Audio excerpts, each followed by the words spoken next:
The Truth About Goblins. Chapter 40. Once again, Annie found herself staring at the ceiling of an unfamiliar bedroom. Was it really that hard to sleep in one place rather than waking up in a different bed each time? She groaned and rolled over. At least the bed was comfy.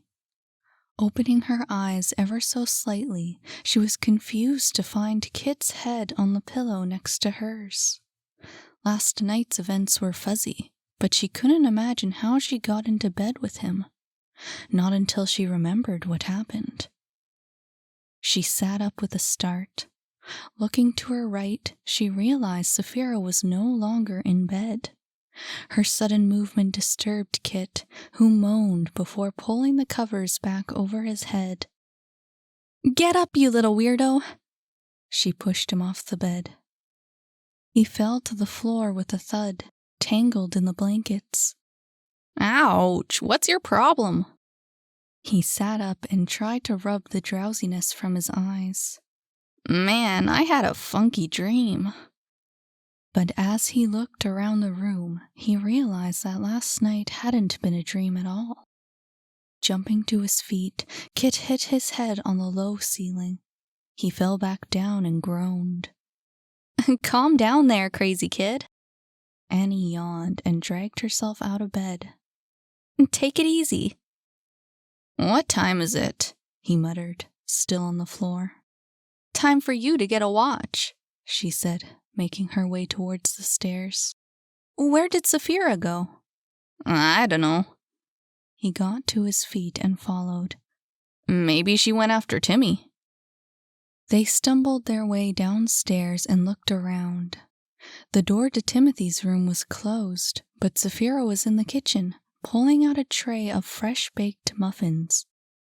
"Mornin'," said Kit, his stomach growling.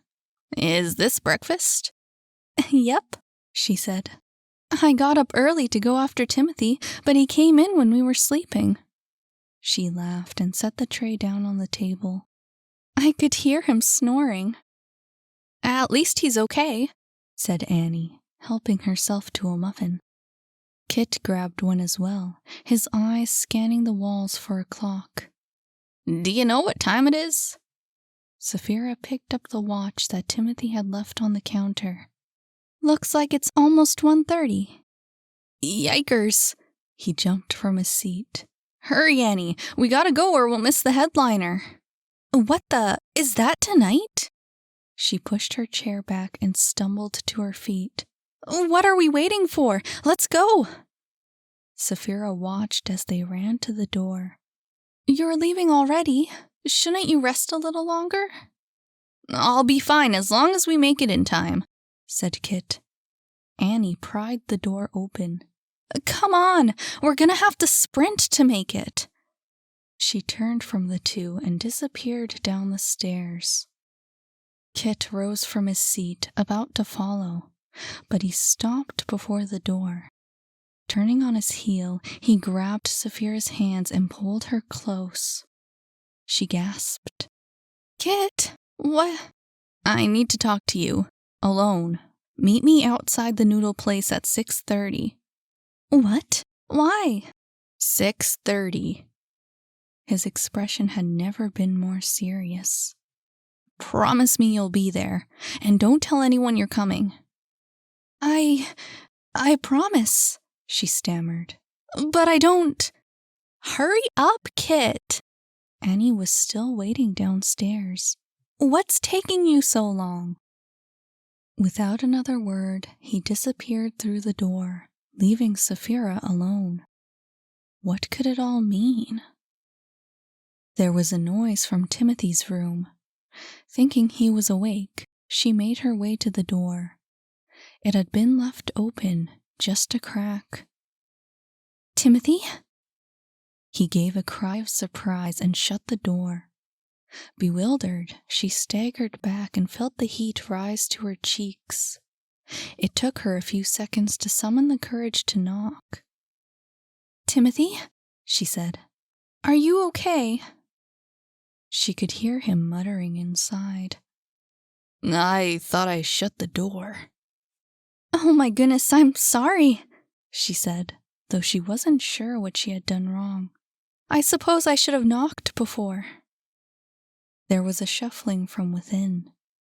It's nothing. I'm putting on my contacts. She smiled. Contacts? I didn't know you wore contacts.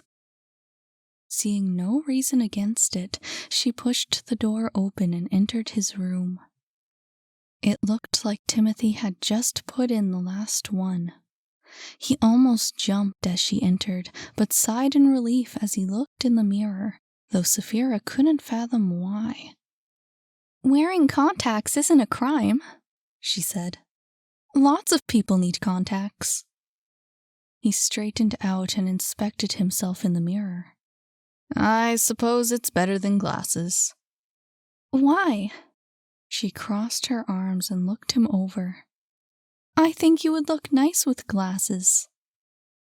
There was something akin to a smile playing across his lips. Of course you do.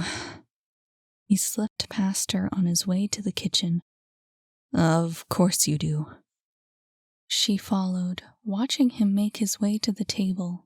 Still wearing his pajamas from last night, he was disheveled as well as disheartened, but no worse for the wear. Did the other two just leave? He asked, yawning.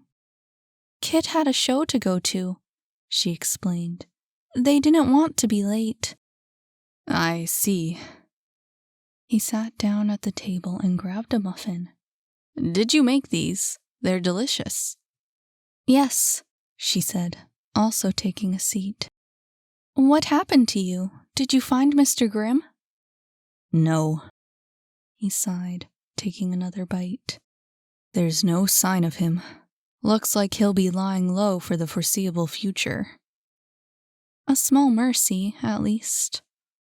I suppose, he admitted, though he seemed far from relieved. What time is it? Is it too late to open up shop? I was just about to go do that, she said, rising from the table. Finish your breakfast and get some rest, and then you can take the next shift. Fair enough, he said, watching as she headed for the door. Saphira? She stopped. Yes? I don't have much time left. What do you mean? She asked. I mean... He hesitated. I know when Donovan's coming, and I know where he'll be. That's wonderful, she exclaimed. When will he be here, and how did you find out? But before he could answer, she waved her hand. Wait, never mind, it's probably safer that I don't know. She smiled. But still, that's marvelous news. It is, he agreed, though his reply seemed strangely half-hearted. But there is something I must speak to you about. Oh, she said, raising an eyebrow. What is it? He paused and leaned back in his seat, shoulders slumped. He had dark bags under his eyes from another restless night. On second thought, we'll finish this conversation later. I think... He sighed again. I think I need a little more sleep. Oh, all right. She knew better than to press him when he was tired. Later then, when you're up to it. Yes, he said, getting to his feet. Just a few more hours and I'll be right as rain. Heading to his bedroom, he added, Come get me if you need anything. And with that, he closed the door behind him. Saphira put away the breakfast dishes and made her way downstairs. So many questions, and no answers in sight. Now she had to wait for both Kit and Timothy to enlighten her. It was going to be a long day.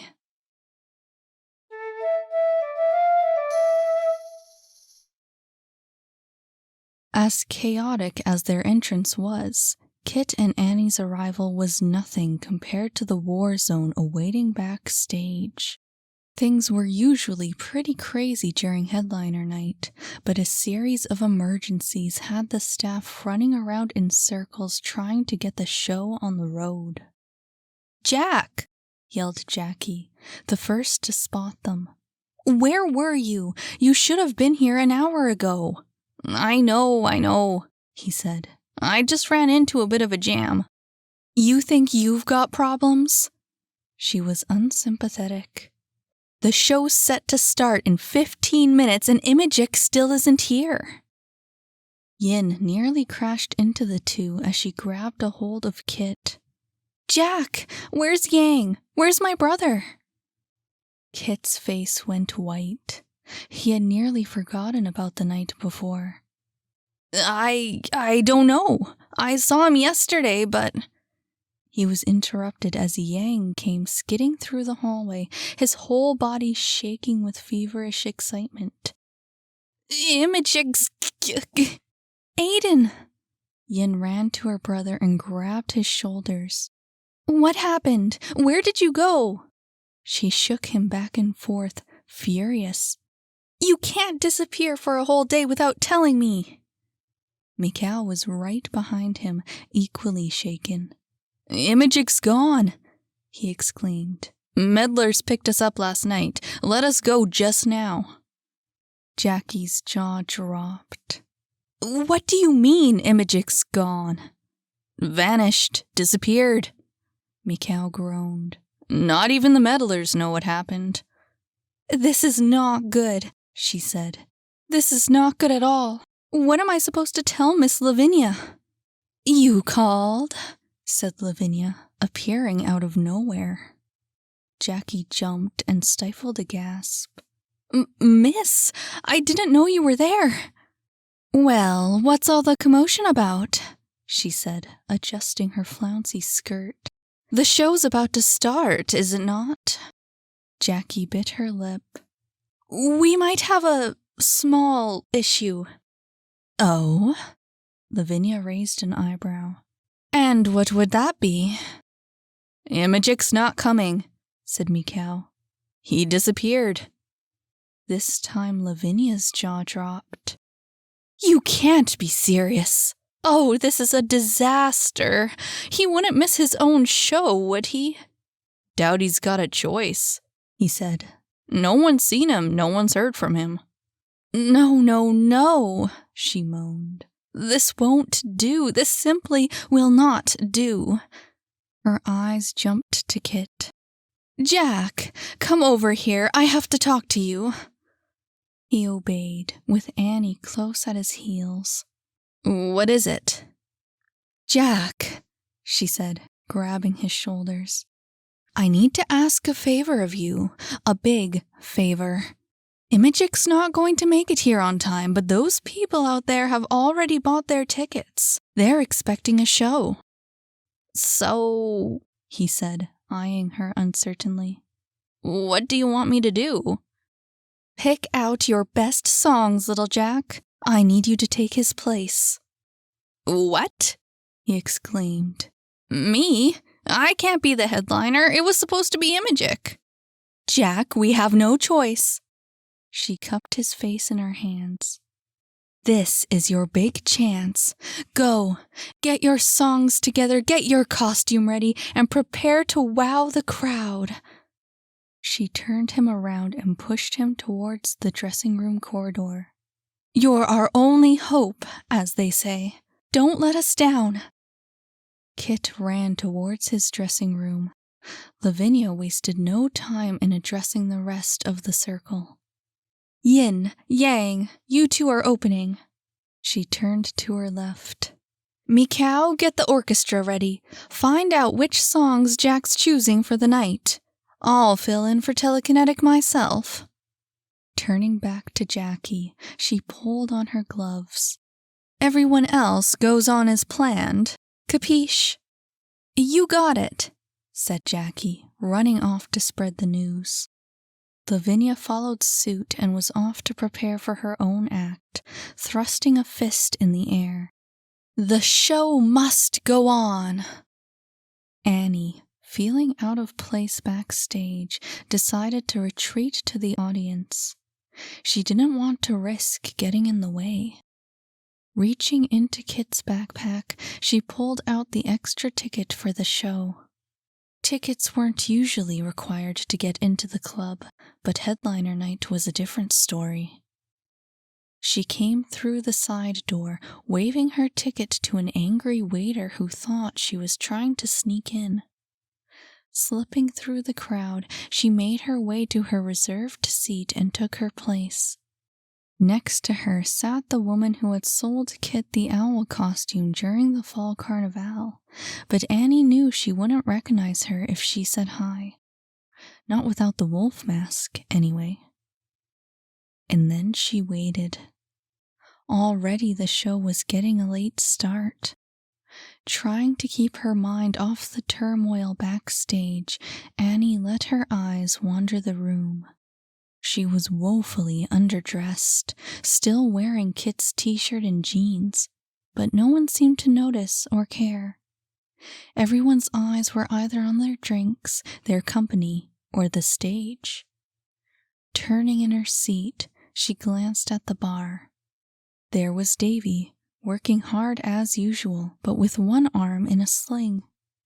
There was also some bruising on the side of his head, but other than that, he seemed content. He wasn't about to let his injuries interfere with his work. As he turned his attention towards the stage, a wide smile appeared on his face. Annie quickly glanced back to see what he was smiling at. Within seconds, Lavinia strode onto the stage as if there hadn't been any crisis at all. "Evening, fabulously fine folks," she said, in answer to the rapturous applause. "Welcome aboard another exciting flight here at the Ace of Clubs." She pulled the mic from its stand and paced to the edge of the stage. "We kindly ask that you brace yourself for impact. We may be hitting a bit of turbulence tonight." The crowd laughed and whistled, impatient as they were for the show to start. "You may want to fasten your seatbelts, boys and girls.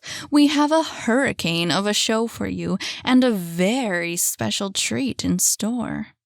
But without further ado, as they say, let me introduce our opening act." Still facing the audience, she approached the back of the stage, bringing the microphone with her. "Ladies and gentlemen, please give a warm welcome to the ravishing romantics, Yin and Yang." As the twins came on stage and took Lavinia's place, the crowd released another great round of applause. The show had finally started. Annie had a great seat right in the center of it all. From where she sat, she could see the whole stage, and there weren't too many heads blocking her view. But try as she might to enjoy all the colorful acts whizzing by, her mind was still backstage with Kit. How was the audience going to react when they realized Imajik wasn't performing that night? Would Kit be able to handle the pressure? What if he was booed off the stage? She tried not to think about it. Her pulse quickened as Lavinia returned to announce Kit's performance. "Ladies and gentlemen," she began, "what a riot of a flight we've had so far. But the turbulence isn't over yet. No, sir, it's not. We've had to make a slight adjustment to our flight plan." The crowd started murmuring at this sudden revelation. Annie held her breath. "It seems that Imajik has done it again, dear friends, and made himself disappear. Unfortunately, he will not be performing tonight." There were gasps and angry mutterings across the crowd. "Oh, I know what you're thinking, dear guests, I really do." She looked past the stage with an expression of sympathy. It's simply unjust, isn't it? You've bought your tickets, dressed yourselves up, taken your seat, and so the least we could do would be to offer you the show you paid for. Am I right?" There were cheers from the crowd in firm agreement, along with a bit of yelling. But Lavinia managed to silence them all as she continued her speech. "Fear not, ladies and gentlemen, because you will get your show. In fact," she pulled out the mic from its stand, "we will give you something even better." Feeding off the mounting cheers from the crowd, she cried, "Prepare yourselves for a once-in-a-lifetime experience, an event unlike any other, a show that no one else has ever before had the privilege to see. Ladies and gentlemen, I give you the one, the only, the murderously seductive." A sharp intake of breath, as if she herself was overcome with anticipation. "Jack the Ripper." The crowd erupted with applause, cheering with more energy than Annie had ever heard them cheer before. That wasn't to say there weren't a few disappointed faces in the crowd, but their discontent was far outweighed by the support for the young performer. Annie shouted at the top of her lungs, encouraging him as best she could. But as Kit rolled on stage with a wave of thunderous music, she realized he didn't need her help at all. Seconds after he opened his lungs, the crowd was swept away. Jack the Ripper sung with such passion and energy, it was impossible not to get caught up in the heat of it all. By the time he had finished his first song, he had already won over the hearts of everyone in the audience, including Annie. And his performance only got better. It seemed impossible that each song could be greater than the last, but Kit somehow managed to pull it off. So moving was his music, so spellbinding his performance, that by the time he stopped to say goodbye, members of the crowd could hardly believe the show was coming to an end. "Wow, what a crowd!" he exclaimed, soliciting another uproar of laughter. "Can't believe it's that time of night already. But this is it, my last song. And following in the footsteps of the lovely Miss Lavinia, I would like to take a chance to dedicate this last performance to a friend of mine." He looked upwards and took a few steps back. "Just let me make sure the spotlight doesn't fall on me."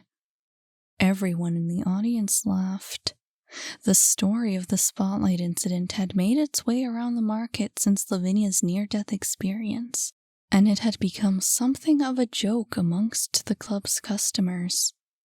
"In any case," he continued, stepping back into the spotlight, "I would like to sing this song for my best friend." He directed his gaze to the center of the audience. It was impossible for him to see Annie through the bright lights overhead, but he knew she would be somewhere in the middle. He smiled, hoping she was watching, and, of course, she was. "We haven't known each other for very long," he said, "but we've been through a lot together." He took a deep breath, holding the microphone close. "Hold on tight, kid. This one's for you." Annie could feel her heart beating through her chest as the music began. It started off slow, unlike Kit's other songs, and had a kind of sway to it. Quietly, he began to sing. "There's a million things I ought to say, if I could only speak. But the way you look at me sometimes is enough to make me weak. But today's the day I say what's on my mind for real. I'll tell ya just what's on my heart. You make me feel, you make me feel." And with a sudden cry into the mic, the music burst into action. And to Annie's amusement as well as dismay, Kit continued the song in that upbeat, nonsensical language of his. The audience laughed and clapped along to the rhythm of the song. Once again, he had their hearts. It was with great disappointment that the song finally came to an end. There were cries for an encore, but Annie could tell, even from where she sat, that Kit and the musicians had given it their all. The act was definitely over. Bowing as he left the stage, Kit threw his hat out to the audience. Some girls in the front row screamed as they fought over who got to keep it. But the chaos of the crowd came to a halt as Lavinia reappeared to close the show. And now comes the bittersweet end to a very, very special show, she said. Ladies and gentlemen, we hope you enjoyed your flight and look forward to seeing your marvelous faces back here soon.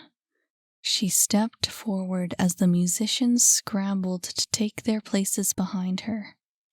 Until then, au revoir, as they say, and thank you for flying with the Ace of Clubs. And with that, the last song began. It was a soothing end to the non-stop excitement of the night's incredible show, but Annie still wished it wasn't over, even as she stifled a yawn.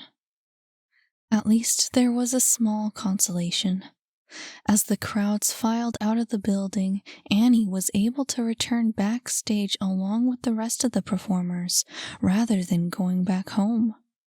Upon entering the room, she joined up with the circle of entertainers standing around Kit, clapping him on the back and ruffling his hair in congratulations. "That was fantastic!"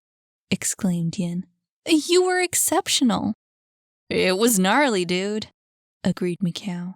"Sit tight, I'm gonna go get a little something for celebrating." He left the circle and disappeared around the corner. "You totally crushed it," said Jackie. "Miss Lavinia will be proud." "Proud as a peacock," said Lavinia, cutting into the circle. She pushed past the others and planted a big kiss on Kit's cheek. "You were marvelous, little Jack. Simply darling." He wiped the lipstick off his face with a cringe, but he was still smiling. "Does this mean I get my own poster?" "Darling, you can get anything you want," she said. "You saved the show." There was a round of applause and cheering from the group. Kit's smile only grew wider. "Looks like we have a lot to celebrate," said Jackie. "What do you mean?" asked Yin. "Well," she said, looking at Lavinia, "I heard that someone's getting hitched." "You heard right," said Lavinia, thrusting her hand forward to show off her engagement ring. "Feast your eyes on this." Everyone oohed and awed at the ring. It was small and simple, a comely contrast to Lavinia's gaudy personality. "We're planning to elope just as soon as possible," she said. "Unfortunately, we'll have to close the club for a few days while all this happens, but don't fret, we'll be back to throw a wedding reception." "Weddings?" said Mikau, emerging from behind with a crate of champagne and tall glasses. "I love weddings, drinks all around." Everyone laughed and grabbed a glass. Mikau went ahead and poured out the champagne, a wide smile on his face. As he filled Annie's glass, however, she noticed a strange look in his eye. Not sadness or regret, something else. And just as she saw it, he looked away. But the same look resurfaced as his eyes met Kit's. It was then that she remembered the night before. She couldn't help but wonder, what exactly had happened at that meeting? As Mikau continued to fill the rest of the glasses, she decided she would ask Kit about it later, after the celebration. For now, it seemed best to enjoy the champagne and good company. They toasted and toasted again until the last bottle had run dry. It was only then that the company began to trickle away, saying their last congratulations to both Kit and Lavinia. The last ones to leave, Kit and Annie made sure to take the main exit out of the building, just to put his mind at ease. Passing the bar, he slapped the counter.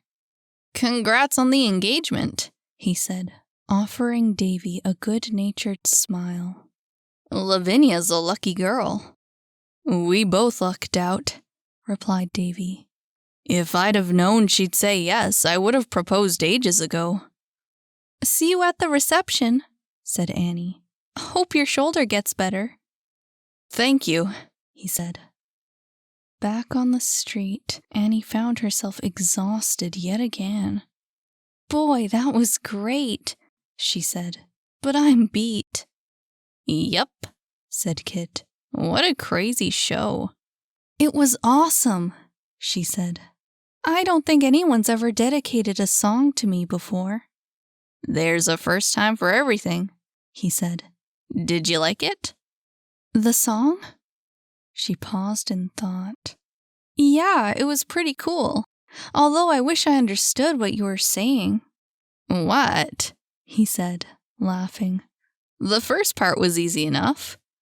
"Yeah, but not the most important part," she said. "You know, the part where you say how I make you feel." "Bah, I think you got the gist." He offered another smirk. "What I want to know is how I make you feel." She raised an eyebrow. "You want to know how you make me feel?" "That's right." He leaned in close. "Come on, kid. Spill the beans." "Yeah, right," she said, pushing him away. "It's none of your business." He shrugged. "I don't need you to say anything." "Wait. No." Her cheeks turned red. "You're not wearing that crystal." "Maybe I am. And maybe I'm not." "Well, are you?" "Why don't you take off my shirt and find out?" "Ah, shut up." She punched him in the gut. Uncle, he gasped. "I'm not wearing it, I promise." "You little twerp." She pulled his shirt over his head and started running. "I'll race you home." He pulled his shirt back down and ran after her. "Slow down! Watch out for the stop sign and red lights!" The two sprinted all the way back to the apartment, unsure of who had won the race by the time they tumbled through Kit's bedroom window. Tired and hungry, they lumbered down to the kitchen to see if they could grab a snack. "There you are!" exclaimed Ophelia. "Is this becoming a habit, going off on adventures without saying a word to your mother?" She pouted and opened the fridge, producing a plate of leftovers. "What a terrible child you turned out to be." "Guess who was headlining the show tonight, Mother?" said Kit, taking the leftovers and shoving them in the microwave. "It was that magician fellow, wasn't it?" she said, pulling out a chair for Annie before taking her own. "The one on all the posters." "Nuh-uh," said Kit. "Tonight it was Jack the Ripper." "Jack?" She frowned. "Who's he?" "Mother!" He rolled his eyes. "I'm Jack. Jack the Ripper is my stage name, remember?" Oh, yes, of course." Getting to her feet, she gave him a hug. "That's wonderful, Kitsune. Headlining is a big deal, isn't it?" "A huge one," he said, squirming under her embrace. "I was worried when Lavinia sprung it on me, but it worked out great." "Does this mean you get a poster too?" she asked, turning away to get some plates. "Heck, I can get anything I want," he said. "I'm a celebrity." Annie laughed, but she let him have his moment. After some more excited chattering between the two, Ophelia set down the steaming plate of leftovers and let the kids have their fill while she went up to bed. "Cover up the rest and stick it in the fridge when you're done," she said, making her way upstairs. "We will," promised Annie. After the two were satisfied, they left the kitchen and followed suit, yawning as they made their way down the corridor. About to go their separate ways, Annie came to a halt. "Kit?" He stopped at his bedroom door. "Yeah?" Her voice was quiet. "I never had a best friend before." "Me neither." He smiled. "Good night, Annie." "Night, Kit." She entered her room, closed the door, and let out a deep sigh. What a night! It seemed they hadn't had a moment of rest since she first arrived. Already the world above felt like some strange, unfamiliar dream she had left behind, and that this world, the Goblin Market, was reality. Turning her gaze to the ground, she looked for her pajamas. Where had she put them? With another sigh, she remembered that she had left them in Kit's room when she had changed into his clothes to go after him. Dragging her feet, she walked back into the corridor and knocked on his door. "Kit," she said, "I left my pajamas in there. Can you pass them out to me?" But he didn't answer. Was he asleep? No one could fall asleep that fast. She opened the door and looked inside. He wasn't sleeping after all. He was gone. Striding to the window, Annie looked outside. To her amazement, Kit was wandering the street, alone. Was he crazy? What was he doing? Where was he going? Why didn't he invite her to come along? She snuck out after him. Yes, she was tired. And yes, she wanted to go to bed pretty badly. But her curiosity wouldn't let her relax. She had to find out what he was up to.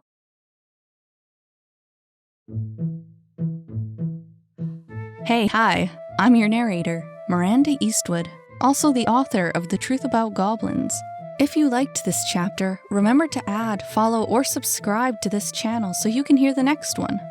And if you didn't like this chapter, oh well, I can't really do anything about that. In any case, I just thought I'd let you know about my Patreon. You can check it out if you'd like to throw some support my way. It would mean a lot to me.